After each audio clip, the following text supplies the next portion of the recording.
What's up guys? Welcome to my video. Guys, ngayong araw na to ay may pumunta sa atin at humingi ng tulong sa payout sa Facebook niya kasi matagal na rin na hindi na maayos-ayos yung Facebook na yon. Yung sa payout kaya yun na pumunta siya dito at humingi ng tulong kaya yun tinulungan naman natin siya. Yung issue kasi guys is ganito. Meron siyang Facebook profile tsaka yung page. Ngayon, ginawa niya yung page tapos yung sa payout niya is sa page. Ngayon, nagkakaroon siya ng problema dun sa business tapos dun sa paglagay ng tax. Nagkakaroon din siya ng issue. Nagli-link siya dun sa profile niya is hindi nagtutugma kaya nagkaroon ng problema. Yun guys, ginawa na natin ng paraan. Ilang beses kaming gumawa, nagtry ng iba-ibang paraan para maayos lang yung payout. Medyo mahirap. Siguro mga ano rin, umabot din kami ng 1 oras sa labanang ito na muntikan na rin akong sumuko. Kasi medyo mahirap. Ngayon lang ako naka-encounter ng ganito. Yun, nagtyaga-tyaga tayo.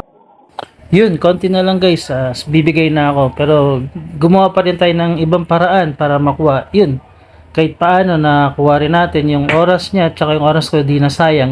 Naayos din natin yung payout niya. Ngayon, ito siya at masaya na siyang uuwi. At mag-enjoy niya sa paggawa ng streams ads niya. Kasi yung nauna niyang pumasok ay yung start tsaka stream ads.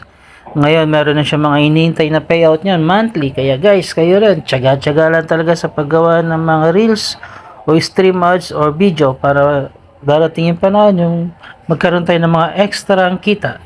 Okay guys, hanggang sa susunod.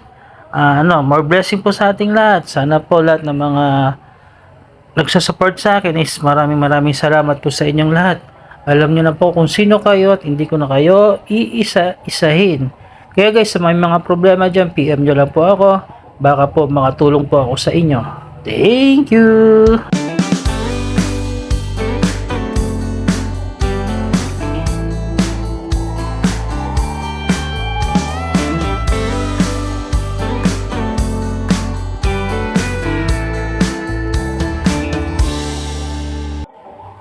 Yun guys, sa mga may problema sa Facebook, doon sa payout o sa ano man dito para ma-monetize, PM or chat nyo lang ako.